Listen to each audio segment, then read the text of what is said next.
வணக்கம். குட்டி ஸ்டோரி பகுதியில இன்றைக்கு ஒரு குட்டி கதை கேட்கலாம் வாங்க. இந்த கதையின் பேர் ஒப்புதல் வாக்குமூலங்களின் குளம். இதுதான் இந்த கதையினுடைய புத்தகம். 10 பக்கங்களை கொண்ட அழகான ஒரு குட்டி கதை. ஒரு ஊர்ல ஒரு பண்ணையில கொஞ்சம் விலங்குகள் வாழ்ந்து வராங்க. இந்த பண்ணையில கழுதை, கோழி, சேவல், வாத்து, புறா ஆகிய பறவைகள் வளர்ந்து வராங்க. ஒரு குறிப்பிட்ட நாளைக்கு பிறகு கோடை காலம் வருகுதாங்க.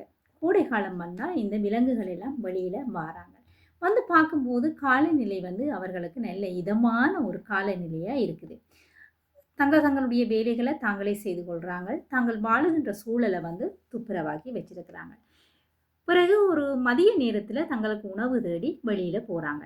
வெளியில் போய் தங்களுக்கான உணவுகளை எல்லாம் சாப்பிட்டுட்டு வரும்போது இந்த கோழியினுடைய கைகளில் கொஞ்சம் நெல்மணிகள் விதைகள் கிடைக்குது. இந்த நெல்மணிகளை கொண்டு தன்னுடைய பண்ணைக்கு கோழி வருது.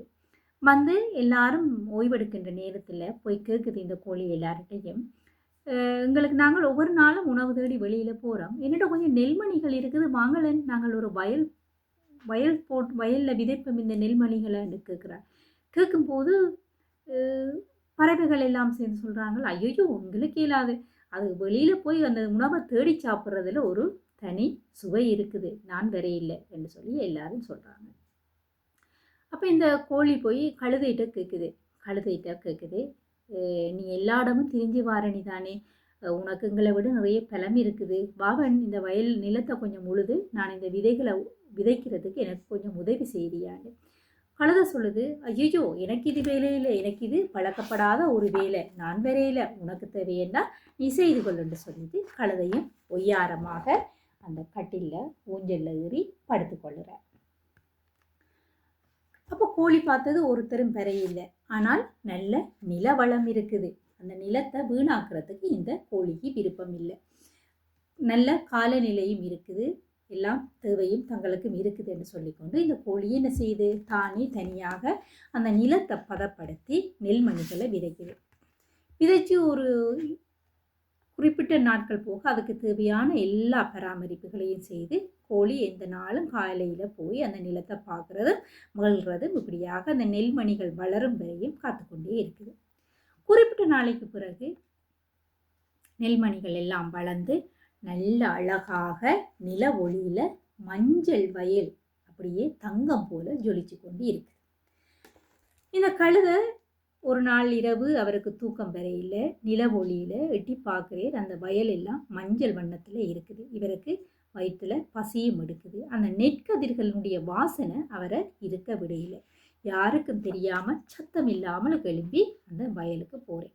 போய் 5-6 நெல்மணிகளை பிடுங்கி உருவி எடுத்து சாப்பிட்றேன். அதனுடைய இதமான அந்த பிஞ்சு கதிர்கள் பால் வாசனை அவருடைய சுவையை தூண்டுது.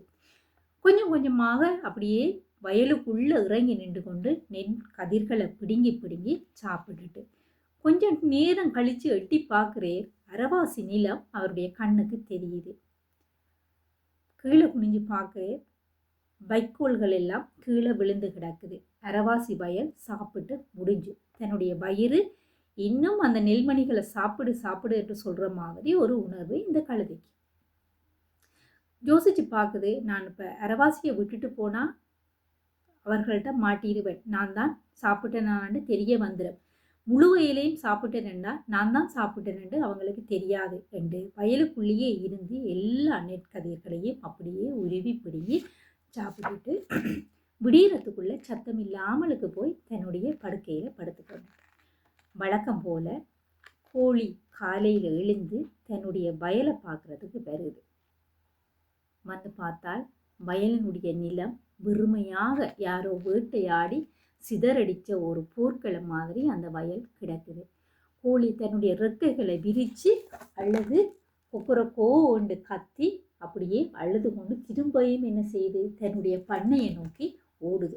ஓடி போய் எல்லார்கிட்டையும் சொல்லுது, என்னுடைய வயலை யாரோ களவெடுத்துட்டாங்கள், என்னுடைய வயலுக்குள்ள யாரோ பூந்து களவு செய்துட்டாங்கள், என்னுடைய வயல் அழிஞ்சு போயிட்டுது என்று தலையில் அடித்து ரெக்கைகளை விரித்து கொக்கரக்கோ என்று சொல்லி கதறி கதறி கொக்கரிக்குது. எல்லார்கிட்டையும் கேட்குது, நீ சாப்பிட்டியா நீ சாப்பிட்டியா நீ சாப்பிட்டியான்னு கேட்குது. யாரும் தாங்கள் சாப்பிடலைன்னு சொல்லிட்டாங்க. கழுதையும் சொல்லிச்சுது நானும் சாப்பிட இல்லைன்னு.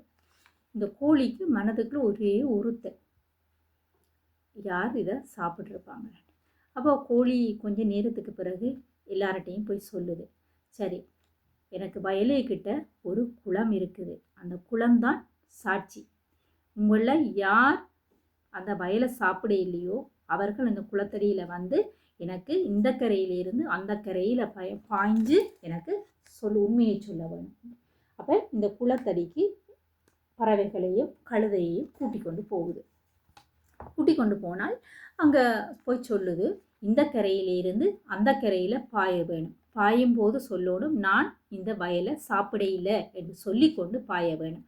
நீங்கள் பாயும்போது இந்த குளத்துக்குள்ளே விழுந்தால் நீங்கள் தான் இந்த வயலை சாப்பிட்ருக்குறீங்க, விழாமலுக்கு நீங்கள் அந்த கரைக்கு போயிட்டீங்களா நீங்கள் சாப்பிட இல்லை என்று சொல்லி ஒரு கோரிக்கையை இந்த கோழி சொல்லுது. அப்போ உடனே பறவைகள் எல்லாம் ஓமோன்னு சொல்லி அதுக்கு தயாராகிட்டாங்க, நாங்கள் பாயிடமென்று.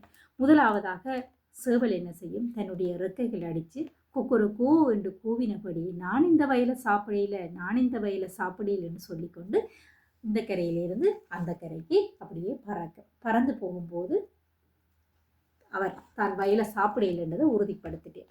அடுத்ததாக வாத்து மேலே செய்து தன்னுடைய இறக்கைகளை விரித்து குவா குவா குவா குவா என்று 3 தரம் தன்னுடைய சத்தத்தை போட்டுக்கொண்டு இந்த கரையிலேருந்து அந்த கரைக்கு பாயும்.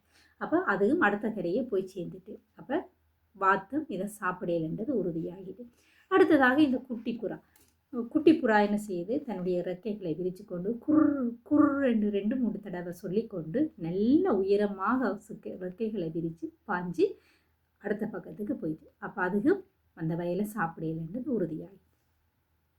கழுதையினுடைய நேரம் வந்துட்டுது. அப்போ இந்த கோழி போய் சொல்லும், இப்போ உன்னுடைய நேரம், நீ இந்த கரையிலேருந்து அந்த கரைக்கு பாய வேணும். கழுதை சொல்லும், எனக்கு கொட்டாவியாக வருது, என்னையும் கொஞ்ச நேரம் ஓய்வெடுக்க விடண்டு. அப்போ கோழி சொல்லு, நீ வந்ததுலேருந்து கொட்டாவி விட்டு கொண்டு தான் நீ இருக்கிறா, கெதியா பாயண்டு. கழுதை சொல்லும், எனக்கு சோம்பல் முறிக்க வரும் போல இருக்குது, அசதியாக இருக்குதுண்டு. அப்போ கோழி சொல்லும், நீ வந்ததுலேருந்து படுத்து தான் இதில் இருக்கிறா, கெதியா பாயண்டு. கழுதை சொல்லும், என்னைய கொஞ்சம் ஓய்வெடுக்க விடண்டு. அப்போ கோழி சொல்லும், இல்லை எல்லாற்ற நேரங்களும் முடிஞ்சுது, இப்போ நீ வேகமாக பாய்ந்து காட்டுன்னு சொல்லி.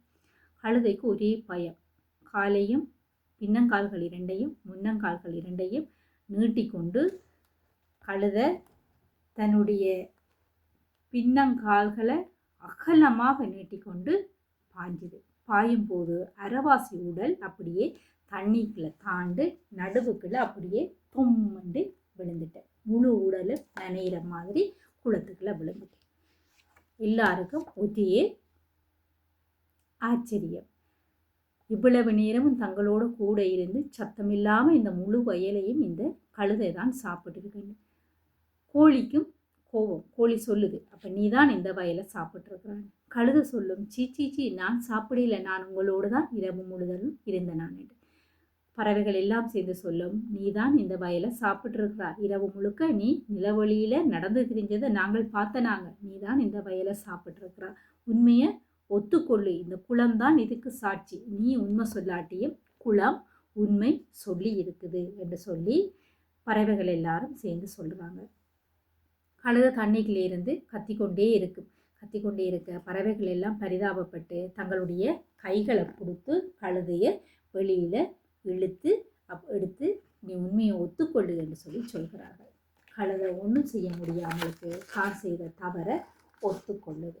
இந்த ஒத்துக்கொண்டு நான் தான் இந்த வயலை சாப்பிட்டேன், நான் எல்லாரும் என்னைய மன்னிச்சு கொள்ளுங்க என்று கழுதை திரும்ப அவர்களிடம் மன்னிப்பு கேட்குது. இவ்வளவு தான் இந்த கதை. இந்த படத்தை பார்த்தீங்களேன்னு சொல்லி சொன்னால் கழுதையினுடைய முதுகில் பறவைகள் எல்லாரும் ஏறி இருக்கிறாங்க, கழுதை அதை சுமந்து கொண்டு போகுது. இந்த கதையினுடைய தீர்ப்பு குழந்தைகளிடம் விடப்பட்டிருக்கு. இந்த கடைசி ஒற்றையில் இருக்கிற படம் குழந்தைகளுக்கு சொல்லுது, நீதியை சொல்லுது. தவறு செய்தவர்கள் அதை சுமந்துதான் ஆக வேண்டும் என்று. கழுதையும் தான் செய்த தவறுக்கு இந்த பறவைகளை முதுகில் சுமந்து கொண்டு போகிறாங்க. அழகான குட்டி கதை. மீண்டும் ஒரு கதையோடு சந்திப்போம். நன்றி.